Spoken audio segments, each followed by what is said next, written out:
love my haircut.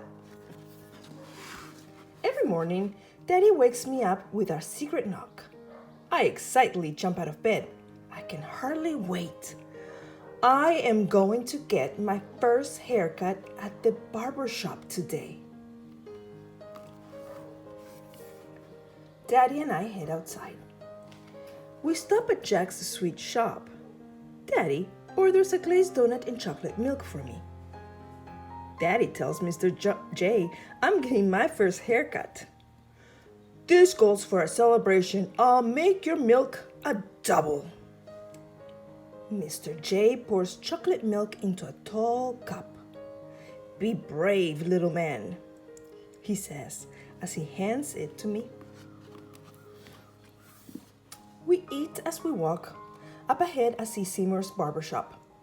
Next to the door is a short white barber's pole. And there is Mr. Seymour in the window, dusting off his big shiny chair. Mr. Seymour has been Daddy's barber since Daddy was a kid like me. Now he will be my barber too. Inside the shop is crowded. First haircut? One of the men asks me. I nod yes.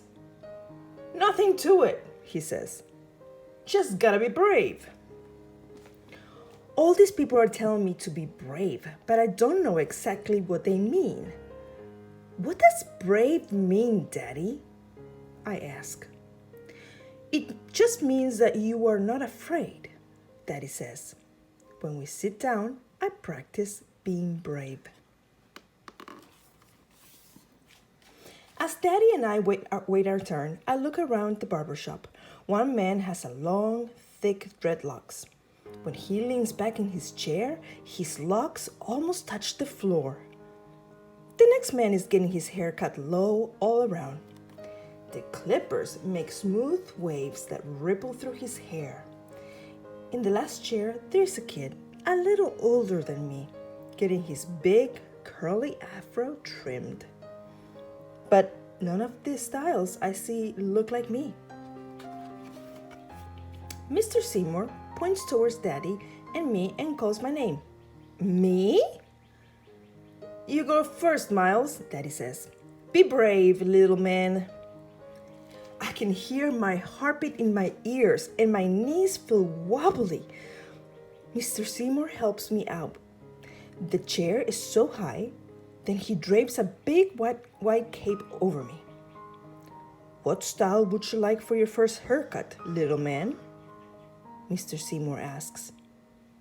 I shrug my shoulders. I don't know. Hairstyles. Mr. Seymour shows me a poster hanging on the wall with pictures of all kinds of different styles. But I still don't see any that look like me. I take one more look around the shop, and when I see Daddy, I know which style I want. Cut low on top and shaved clean all around, just like his. Mr. Seymour takes out his pick. He picks my hair until it's fluffy and stands upright. Then, with scissors, he begins to cut my hair, just like Mama used to do at home.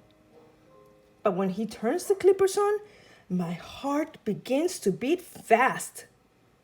Will the clippers hurt? What if Mr. Seymour accidentally cuts off my ear?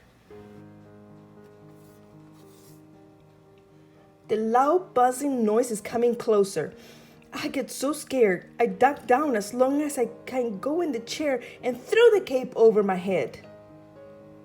I peek out when Mr. Seymour turns the clippers off. Daddy is beside me. I tried to be brave, but I didn't know how, I say with tears in my eyes. You know, I was scared when I got my first haircut, Daddy says, and wipes my tears away. But I'll tell you a trick. Pretend that you're a giant, so tall your head touches the sky. The buzzing of the clippers is just the airplanes zooming by. Try it. I promise you won't be frightened anymore. So I close my eyes. I remember watching Daddy get his haircut. The way he sits up tall. I think about how brave Daddy is, and I get brave too. When Mr. Seymour turns the clippers back on, I imagine that I have Daddy's long legs and wide shoulders. I sit up straight like Daddy. And when Mr. Seymour is through, there's a brand new me staring back from the mirror. Daddy takes his seat in Mr. Seymour's chair, and when Mr. Seymour asks him how he wants his hair, Daddy says that he wants a haircut just like mine.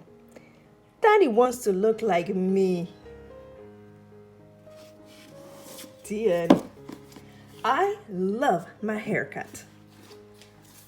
By Natasha Anastasia, Tarpley, illustrated by E.B. Lewis.